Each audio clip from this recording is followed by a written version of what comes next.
Last night, the Dallas Mavericks ended the season of the Oklahoma City Thunder in Game 5 of the Western Conference Finals.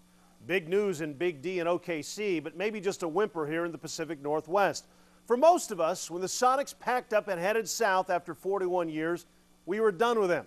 74 games under 500 in the last 3 years, winning less than 35% of those games, and 62 losses in the final year, the most in team history. But for those of you who grew up in the 60s and early 70s, that feeling might have been a little different last night. You may have been cheering because that used to be your team. You may have cried because that used to be your team. Many forget that the Seattle Sonics were the first major professional sports team in the state of Washington, and with the exception of a one-year fling in baseball in 1969 with the Pilots, the only major pro sports team for a decade. If you were a kid back then, Sonics were your team.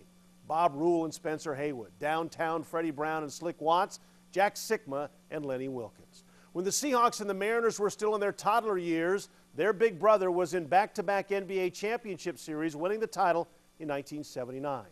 I get it. When your old team is playing for a trip to the NBA title, it still hurts. So if you were cheering them because they got knocked out last night, I understand. If you were crying at the same time, I understand that too. Your thoughts can be sent to my email address, areyoukiddingme at 700espn.com. That's areyoukiddingme at 700espn.com.